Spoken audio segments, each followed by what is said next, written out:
அன்பு நேயர்களே, வணக்கம்.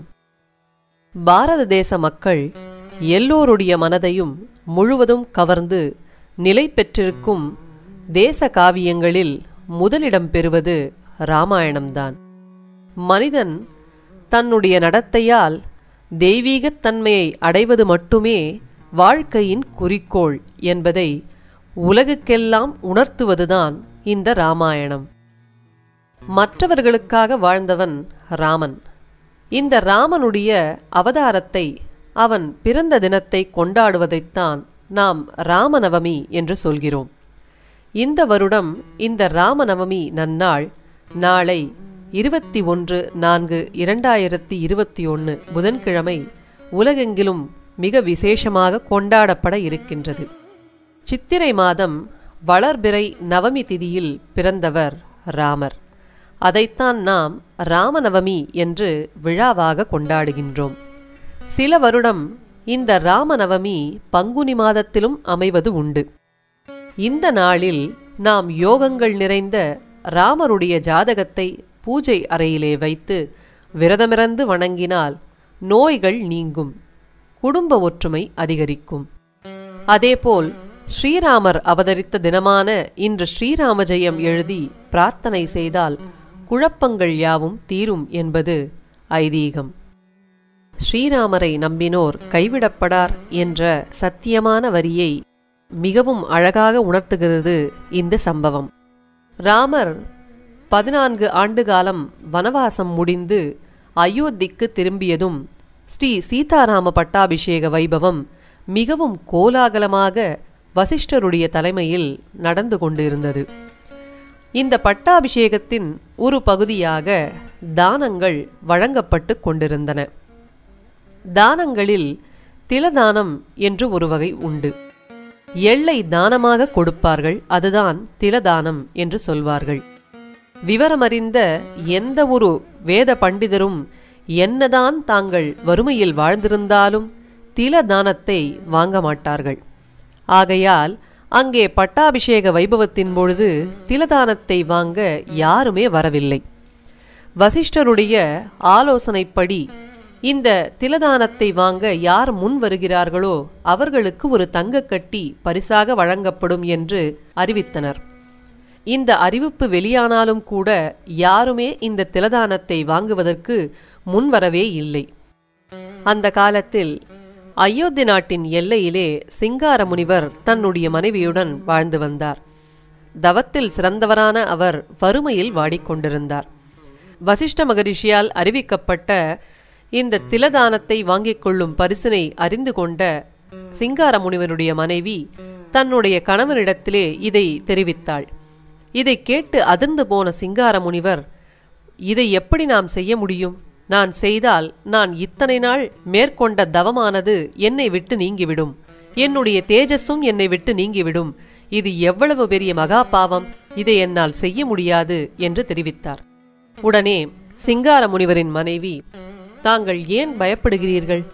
தாங்கள் திலதானம் வாங்கிக் கொள்ளப் போவது யாரிடம்? சாதாரண மக்களிடமா என்ன? சாக்ஷாத் விஷ்ணுவின் அவதாரமான ஸ்ரீ ராமச்சந்திரமூர்த்தியின் கைகளில் இல்லையா நீங்கள் தானத்தை வாங்கிக் கொள்ளப் போகிறீர்கள்? பின் ஏன் பயப்படுகிறீர்கள்? நீங்கள் சென்று திலதானத்தை வாங்கிக் கொள்ளுங்கள். திலதானத்தை வாங்கிக் கொண்டு உடனடியாக ராமச்சந்திரமூர்த்தியினை பாருங்கள். அவருடைய திருக்கண்கள் உங்கள் மீது பட்டதும் உங்களுடைய பாவமானது முற்றிலுமாக தொலைந்துவிடும் என்று கூறி அவரை செல்லுமாறு அறிவுறுத்தினாள். இதை கேட்டு ஒரு நிமிடம் யோசித்த சிங்கார முனிவர் அதற்கு ஒப்புக்கொண்டு தான் திலதானம் வாங்க வருவதாக அரண்மனைக்கு சொல்லிவிட்டார். இதனை அறிந்த ஊர் மக்களெல்லாம் அதிர்ந்து போய், சிங்கார முனிவரா இப்படியெல்லாம் செய்வது? என்னதான் வறுமையில் வாழ்ந்திருந்தாலும் இவர் ஏன் இப்படி செய்கிறார் என்று தங்களுக்குள்ளாகவே பேசிக்கொண்டனர். இதனை அறிந்த வசிஷ்ட மகரிஷியும் எப்படி சிங்கார முனிவர் இதற்கு ஒப்புக்கொண்டார் என்று யோசித்து சிங்கார முனிவருடைய எண்ணத்தை அறிந்து கொண்டார். உடனே சிங்கார முனிவர் திலதானத்தை வாங்கிக் கொண்டு ராமனை பார்க்காவண்ணம் இருக்கும்படி அவர்கள் இருவரிடையே திரைச்சீலையை போட வேண்டும் என்று ஒரு ஏற்பாட்டினை செய்தார். இதனை அறியாத சிங்கார முனிவர் திலதானம் கொடுக்கும் அந்த நன்னாளில் ராமனை பார்ப்பதற்காக அவருடைய அரண்மனைக்கு சென்றார். திலதானம் வாங்கும் நேரமும் வந்தது. சிங்கார முனிவரும் நேராக சென்று ராமனின் கைகளால் திலதானத்தை பெற்றுக்கொண்டு அவரை பார்க்கலாம் என்று எழும்பொழுது வசிஷ்ட மகரிஷியின் ஏற்பாடிற்கு தகுந்தபடி ராமருக்கும் சிங்கார முனிவருக்கும் இடையே திரைச்சீலை விழுந்தது. இதனை சற்றும் எதிர்பாராத சிங்கார முனிவர், என்ன இப்படியாகிவிட்டதே, தன்னுடைய தவமெல்லாம் முற்றிலுமாக போய்விட்டதே என்று மனம் கலங்கி கண்களில் நீர் வழிய வீட்டிற்கே திரும்பி வந்தார். சிங்கார முனிவர் வீட்டிற்கு வருவதற்கு முன்பாகவே வசிஷ்ட மகரிஷி அவருக்கான அந்த தங்கக் கட்டியினை வீட்டிற்கே அனுப்பி வைத்து விட்டார். அதனைக் கண்ட சிங்கார முனிவரின் மனைவி, எப்படியோ தன்னுடைய கணவர் இந்த பரிசனையும் பெற்றுவிட்டார், தன்னுடைய பாபத்தையும் போக்கிக் கொண்டார் என்று நினைத்து மிகவும் மகிழ்ச்சியுடன் குதூகலித்தார்.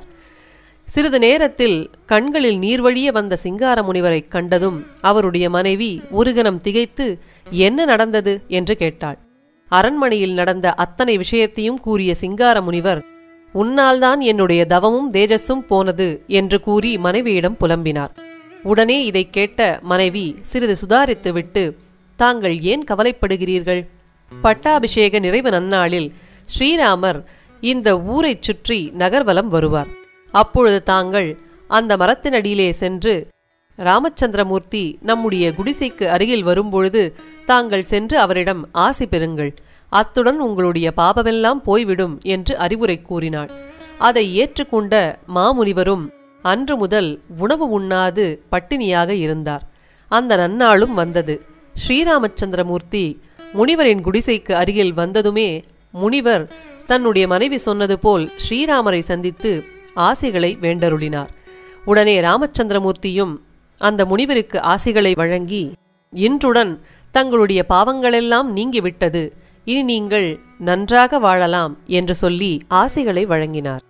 இதைக் கேட்டு மிகவும் மகிழ்ச்சியடைந்த சிங்கார முனிவரும் அவருடைய மனைவியும் அதற்குப் பிறகு அந்த தங்கக் கட்டியினை தொடவே இல்லை.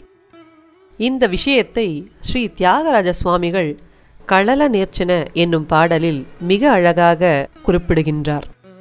ஆக ராமச்சந்திரமூர்த்தியை நம்பினோர் கைவிடப்படார் என்பதைத்தான் இந்த விஷயம் நமக்கு தெளிவாக உணர்த்துகிறது.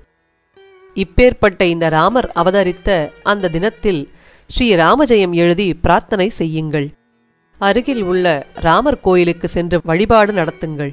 ராமநவமி அன்று காலையில் வீட்டில் விளக்கேற்றி ராமருக்கு பால் பாயாசம், சர்க்கரை பொங்கல் ஆகியவற்றை நைவேத்தியம் செய்து ராமநாமத்தையும் சொல்லி வேண்டிக் கொள்ளுங்கள். இவ்வாறு வேண்டிக் கொள்வதன் மூலம் சுபிட்சம் நிலவும். கொரோனா வைரஸ் பாதிப்பு பற்றிய அச்சத்தால் எல்லோருமே இந்த நன்னாளிலே வீட்டில்தான் இருப்போம். ஆகவே வீட்டில் இருக்கும் இந்த நேரத்தில் ஸ்ரீராமநவமியை வீட்டிலேயே அழகாக கொண்டாடலாம். இந்த ராமநவமி நன்னாளில் விரதமிருந்து ராமபிரானை வணங்கி வழிபடுபவர்களுக்கு மகாவிஷ்ணுவின் அவதாரமான ஸ்ரீராமர் மற்றும் மகாலட்சுமியின் அவதாரமான சீதாதேவி மற்றும் ஆஞ்சநேயரின் அருட்பார்வை கிட்டும். இவ்வாறு லக்ஷ்மி கடாட்சம் கிடைக்கும் இந்த நன்னாளில் நாமும் ஸ்ரீராமனின் நாமத்தை ஜபித்து அவரை வேண்டி வணங்குவோம். நாளை மற்றொரு பதிவிலே மீண்டும் சந்திப்போம். நன்றி.